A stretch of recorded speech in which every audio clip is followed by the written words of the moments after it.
يا مشاهدين يا كرام، أول ما نبدأ بالسلام، السلام عليكم.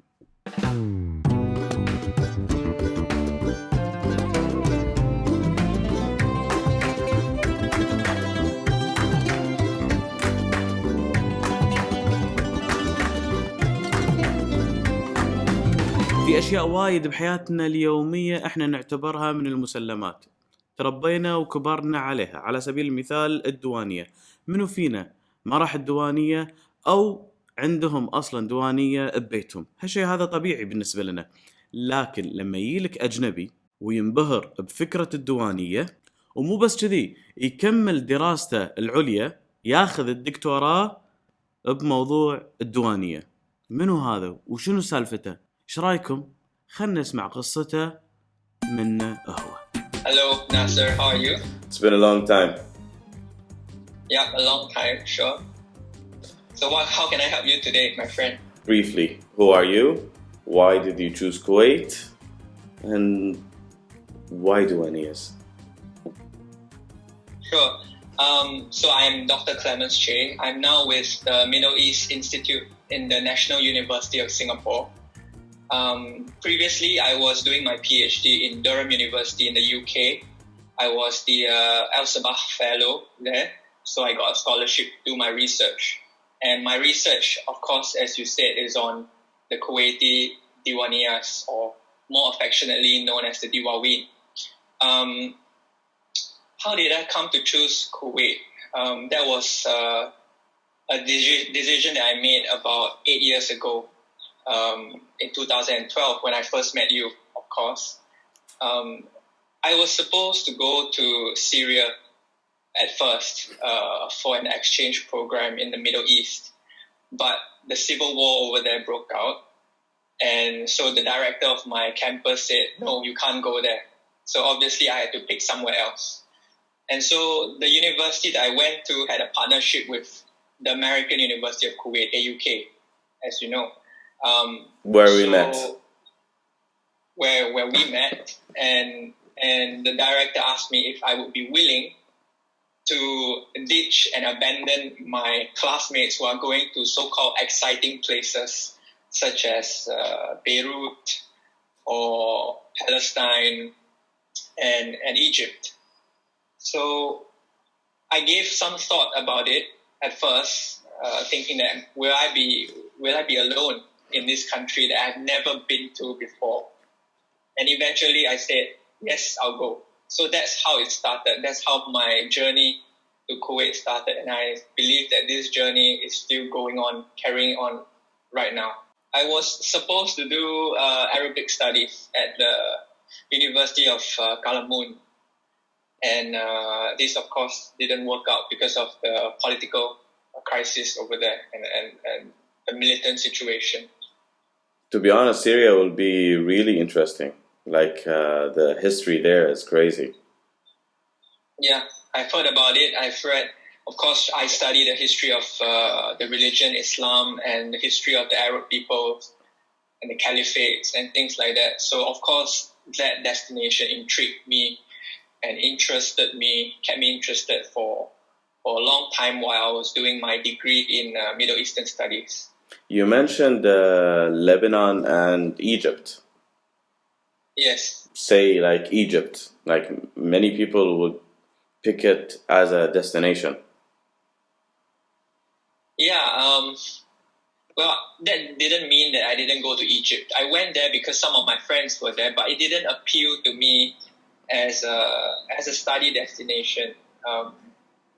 I grew up learning about Egypt, not only from a North African perspective, but also from the time of the pyramids and things like this. So it came from a different perspective that I had. So and I thought I should try something else, try something different, which has always been the motto or slogan of my life so far, and that's why I'm here. Interesting. What about Duaniyas? What made you like focus on Duaniyas? Like as you know in Kuwait, Duaniyas, it's something like part of our life. as you saw when I took you to my friend's Duaniyas, like, seriously, why would he write his research on Duaniyas? Something like we take it for granted. Yeah, that's a question that I always get when I visit the Diwaniyas. I think the most simple answer to that, at the beginning at least, was because I want to get to know the place, the country really, when I first arrived. And I was there for a year or slightly over a year. And I was doing Gulf studies, and I was in the same class for some subjects as you. And I wanted to learn about the culture and the history of the Kuwaiti people. So one of my friends suggested that I start going to the Diwaniyas, and to begin, I should be going to the ones on Gulf Road. And at that time, I didn't know what that meant because, the history about pearling, the history about the seafront, that didn't occur to me at first. So I went there really innocently. And of course, if you are an outsider and you're attending a gathering with so many people, so many men, you would, of course, have some reservations and you'll be maybe a bit hesitant about going. Yeah, it did come up in my mind. Should I actually do it? Because I'm going into a place where I don't know anyone. So that was a bit intimidating at the start. But once you get over it, it gets better. So I was welcomed very hospitably at my first Diwaniyah visit, which was at the Al-Shamlan Diwan on Gulf Road. And of course, people talk to me and ask me, why are you here? They say, Minu, where are you from? Why are you here? Can you tell us more about what you're doing, about your country? And these are the questions I tend to get. So, but it was a very, very friendly affair, friendly occasion. And I felt that people just came and go. It's like an open house, if you like. But soon afterwards, I will realize that there are more to it. And from a third person's perspective, I would say that I'm looking from a third party's point of view. I looked at these things that Kuwaitis think are very normal, given in their everyday life, and I try to dig out more and see how important it plays in Kuwaitis' life. And that's how it all started, my research. Interesting. Very interesting. What is the outcomes of your research? So currently, my PhD, as I told you, is on Diwaniyas, and it's in the publication process. So it will be a book at some point, but the details have not been finalized. Waiting for my copy. My findings, yes, sure. Of course, you get one. I think the central findings of this piece of research, besides all the two issues that has been commonly talked about on Diwaniyas. Number one is on maritime trade and pearling, which is always the case when people talk about Kuwait's history and how it happened in the past, how was the economic means of getting revenue came from the pearling trade and things like that. So the pearling trade is one that's really commonly talked about. And the second one, which is more recent, is about politics. And people write about how huge tents as campaign Diwaniyas are used before the elections for speeches and for candidates, potential parliamentary candidates to talk about their projects. So these two are the most commonly, but I try to move away from that in my own research. I try to find the link to society, so the link between society and politics. And later on in my research, I came to put diplomacy as one of them. So when I interviewed many Kuwaitis, ranging from the top levels of governance, from the ruling family, to people on the ground. And at one point, I decided to get an alternative view. And I went to places like Bahil, Jahra, to interview people of a Bedouin background and see how the Diwaniyah plays in their life, the role that Diwaniyah plays in their life.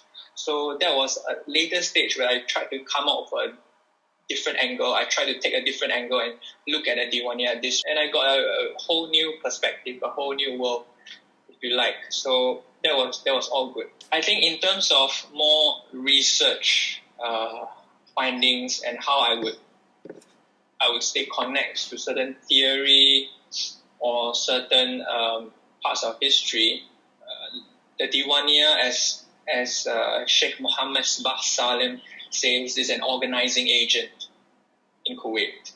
It organizes the way of life.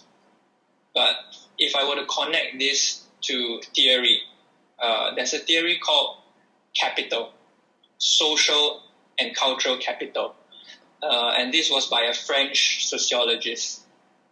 Now, capital, social capital and cultural capital here is different from the financial capital that we are familiar with. Financial capital is, of course, having enough money to start a business. So you accumulate, you save, and accumulate and you save. You have enough money to do a business. So that's your financial capital. But social capital and cultural capital in the Diwaniyah's context. Now, when you visit a Diwaniyah, you build networks. You know people from different backgrounds.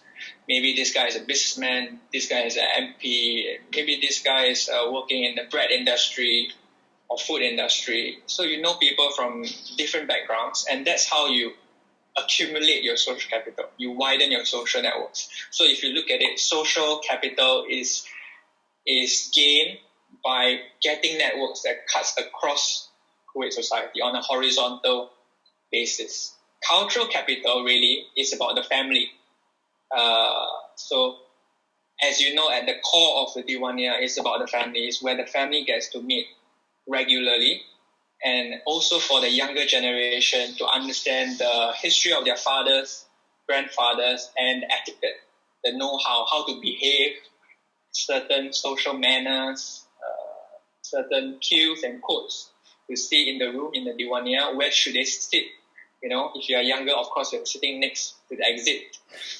So the cultural capital that I talk about here is all about building what it means to be Kuwaiti. And it's passed down from one generation to another. So unlike the social capital, which is built across horizontally, cultural capital is built from vertically down, from one generation passed down to the next, and so on and so forth. So we see that the Diwaniyah actually plays a role horizontally and vertically in Kuwaiti society. So that's really, if you want to talk about theory and concepts, this is how I looked at it. Thank you for your time. Thank you very much, my friend. See you soon, inshallah. Inshallah, ma'asalam. Salam. إن شاء الله استمتعتوا باللقاء. لا تنسونا باللايك والشير والسبسكرايب وترقبوا الجديد. سلام.